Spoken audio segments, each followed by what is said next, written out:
Jesus answered and spoke again in parables to them, saying, The kingdom of heaven is like a certain king, who made a marriage feast for his son, and sent out his servants to call those who were invited to the marriage feast, but they would not come. Again he sent out other servants, saying, Tell those who are invited, Behold, I have made ready my dinner. My oxen and my fatlings are killed, and all things are ready. Come to the marriage feast. But they made light of it, and went their ways, one to his own farm, another to his merchandise, and the rest grabbed his servants, and treated them shamefully, and killed them. But the king was angry, and he sent his armies, destroyed those murderers, and burned their city. Then he said to his servants, The wedding is ready, but those who were invited weren't worthy. Go therefore to the intersections of the highways, and as many as you find, invite to the marriage feast. Those servants went out into the highways, and gathered together as many as they found, both bad and good. The wedding was filled with guests.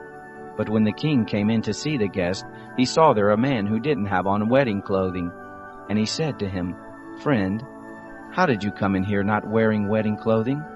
He was speechless.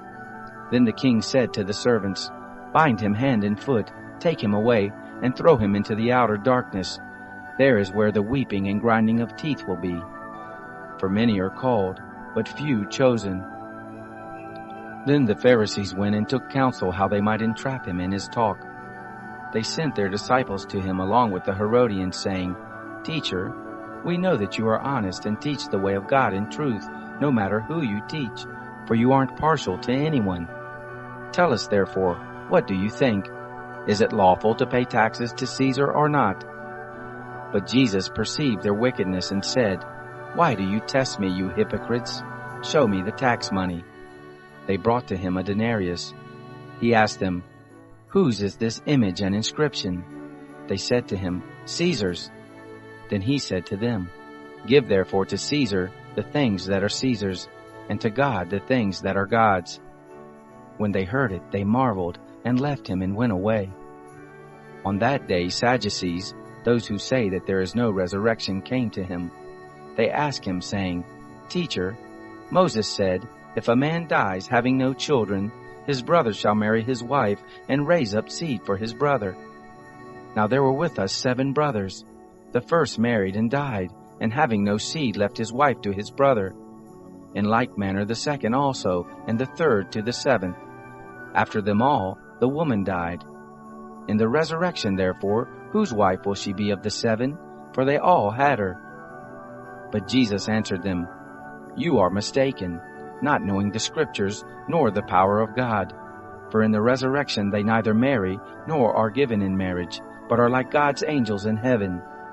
But concerning the resurrection of the dead, haven't you read that which was spoken to you by God, saying, I am the God of Abraham, and the God of Isaac, and the God of Jacob. God is not the God of the dead, but of the living. When the multitudes heard it, they were astonished at his teaching. But the Pharisees, when they heard that he had put the Sadducees to silence, gathered themselves together.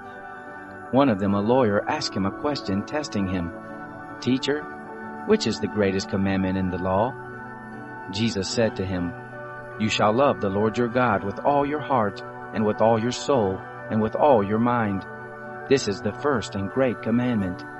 A second likewise is this, You shall love your neighbor as yourself. The whole law and the prophets depend on these 2 commandments.